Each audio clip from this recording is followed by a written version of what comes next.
Ayan na. Ay, sihan mga nanay. Ay, very slippery. Ala! So, may celebration nga dito, yung Revolutionary War, year 1700s, 245 years, no? So, sineselebrate nila dito. So, nandito kami sa Kalibunan.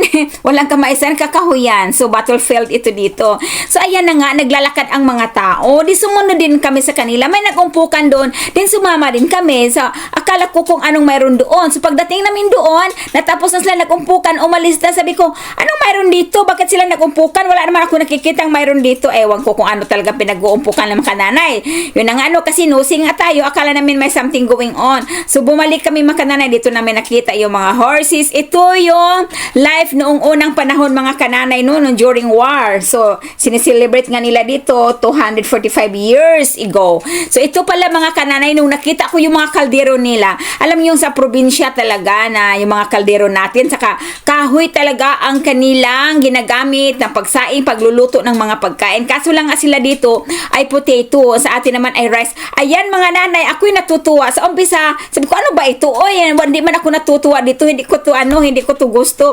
Pero mga nanay, no, nakarating kami sa mga, doon sa mga may nagtintent. Mga nanay, so, inaano nila yung, ang life noon. O, tingnan nyo yung palanggana nila mga kananay. ganyan pala noon. O, diba parang nasa probinsya, nakaka-relate ako. Tingnan mo yung kaldero na yan. So, antique na yan. No? Tagal na yung kaldero na yan. Pero matitibay ang mga gamit noon. O, tingnan yung lagayan nila ng water nila. So, alam nyo ba, ako naman dyan ay umupo kasi nga ang lamig-lamig talaga. So, tingnan nyo yung nila, yung yung bowl nila, kahoy. O, diba, may nagsiga pa. O, ganyan noong unang panahon mga kananay. O, diba, ngayon ko lang nalaman.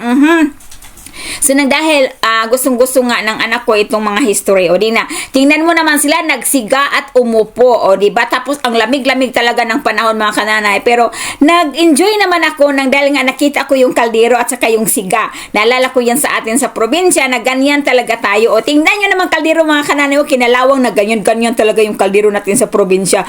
Napuno sa, nangingitim sa uling. Pero tingnan nyo, so, tumayo si Daddy Tim noon kasi nga pinainitan yung kamay kasi sobrang lamig talaga, no?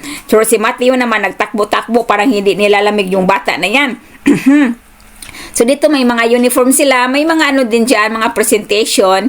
Ayan, naman yan sila, nagda-drum naman yan sila. Napaka-cute yung uniform nila. Pagkatapos, umuwi na kami mga kananay kasi nga, ang tiyan ko talaga ay nagreklamo na. Parang yung mata ko ay, sulirap na yung mata ko, umikot ng paningin ko. Coming weekend, meron kaming weather alert, no? So, mag-ice snowstorm daw ngayong weekend. So, ang mga tao ay namimili na ng mga kakailanganin nila.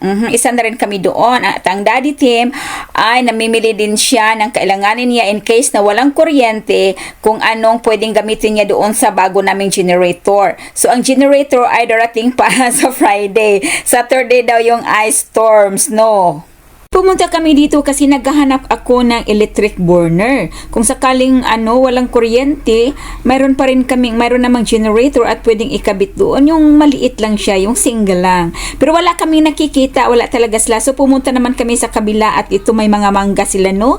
Pero yung mangga nila mga nanay, sobrang asim mga nanay. Nung kinain ko na, nako po, yung mukha ko mas lalong nasira. At saka, mayroon silang langka.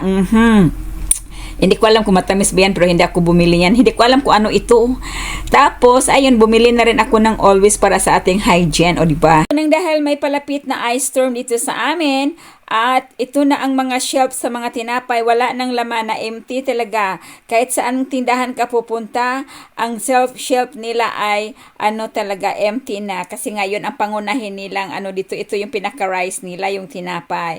Kung sa atin ay rice talaga, sa kanila naman yung tinapay. So, ibang story to, wala na talagang tinapay, as in wala na. Bye-bye tinapay, emptiness. So, ayan na, bubuksan namin ang aming generator na na-order ni Daddy Tim. Enough lang kung pag walang kuryente, mayroon pa rin kaming masaing, gamitin pagsaing, pagluluto, sa heater, especially talaga sa heater. Ayan. But it worked, Dad. Sobrang ginaw na ang aming panahon ngayon. Nafe-feel ko na talaga ang ice snow. Ice storm. Video some more? Yes, go ahead, move it. I'm gonna put a styrofoam over here. Ayan. I got the sun. It's my. Ano lang ito? 4,000 watts, right? Full blade. Yeah. Loudly.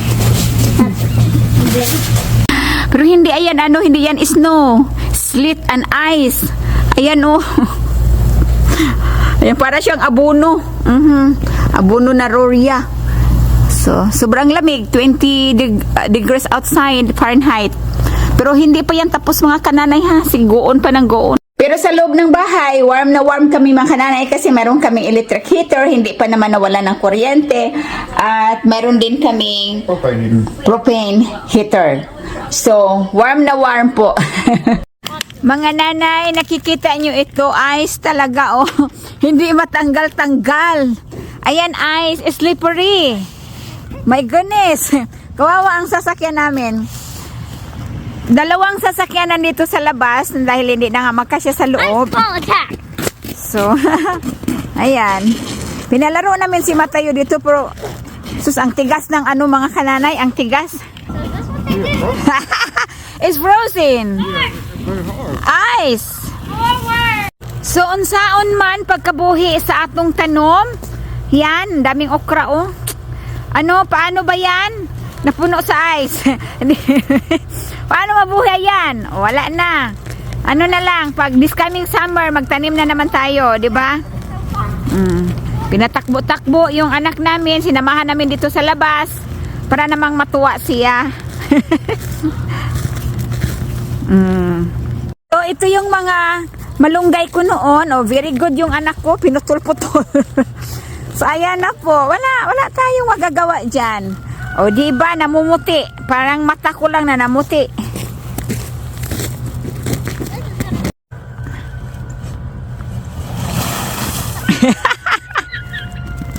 Be careful, son. Is that an ice? Yeah. It's a brick of ice. Real quick. Let me get this. Uy, uy, uy, uy, uy, uy. No, there's ice on me. I just have to Oh, Mateo. Careful, Mateo. stop breaking ice. Haha. Oh! No, baby. Ayan na. Ice yan, mga nanay. Ay, very slippery. Allah! Okay, grab him. Mateo, sit down only. Well, Daddy's working on it.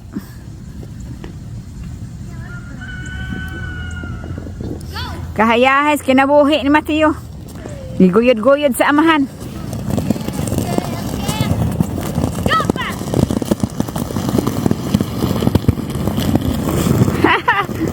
That's my guy. Ito yung sa harapan namin. Napupuno sa ice. Hindi snow, kundi ice.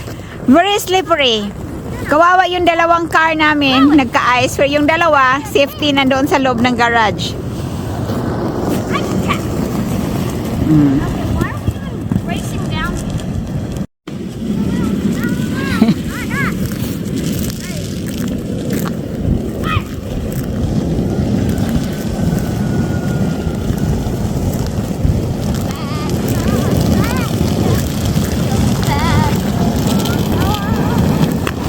Hoy, look at the camera. There's more air in the thing going down. Because it's Your hard. foot had the thing.